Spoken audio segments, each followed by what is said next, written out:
music.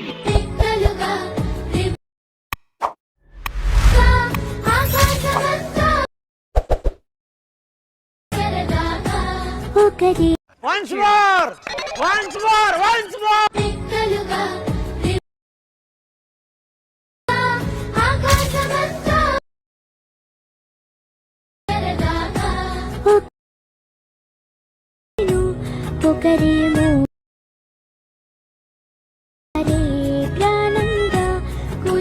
ಆಗ ಒಂದೊಂದು video import ಆಗ್ತಾ ಇಲ್ಲ ನೋಡಿ ಫ್ರೆಂಡ್ಸ್. ಈಗ ಈ ವಿಡಿಯೋನ ಇಂಪೋರ್ಟ್ ಆಗ್ತಾ ಇಲ್ಲ, ಇದೇ ಥರ ಪ್ರಾಬ್ಲಮ್ ಬರ್ತಾ ಇದೆ ನೋಡಿ. ಈಗ ಬರುತ್ತೆ ಈ ರೀತಿ ಬಂತು. ಈ ರೀತಿ ಬಂದಾಗ ಕ್ಯಾನ್ಸಲ್ ಮಾಡೋದು. ವಾಟ್ಸಪ್ ಗ್ರೂಪ್ಗೆ ಜಾಯ್ನ್ ಆಗಿ ವಾಟ್ಸಪ್ ಗ್ರೂಪ್ನಲ್ಲಿ ಎಲ್ಲ ಅಪ್ಡೇಟ್ ಕೊಟ್ಟಿದ್ದೀನಿ. ಇಲ್ಲಿ ನೋಡಿ ಫ್ರೆಂಡ್ಸ್, ಇದೇ ಥರ ಎಲ್ಲ ವಿಡಿಯೋನು ಇಂಪೋರ್ಟ್ ಮಾಡಿಕೊಳ್ಳಿ ಫ್ರೆಂಡ್ಸ್. ಯಾವುದಾದ್ರೂ ವಿಡಿಯೋ ಎಡಿಟ್ ಮಾಡೋಕ್ಕೆ ಬೇಕಾದರೆ ಇಂಪೋರ್ಟ್ ಮಾಡಿಕೊಂಡು ಎಡಿಟ್ ಮಾಡಿಕೊಳ್ಳಿ ಫ್ರೆಂಡ್ಸ್. ವಾಟ್ಸಪ್ ಗ್ರೂಪ್ನಲ್ಲಿ ಇಂಪೋರ್ಟ್ ಮಾಡಿಕೊಳ್ಳಿ. ಒಂದೊಂದು ವಿಡಿಯೋ ಬರುತ್ತೆ, ಒಂದೊಂದು ವಿಡಿಯೋ ಬರೋದಿಲ್ಲ. ಬರಲಿದ್ದು ವಿಡಿಯೋನ ಈ ಥರ ಇಂಪೋರ್ಟ್ ಮಾಡಿಕೊಂಡು ಎಡಿಟ್ ಮಾಡಿಕೊಳ್ಳಿ ಫ್ರೆಂಡ್ಸ್.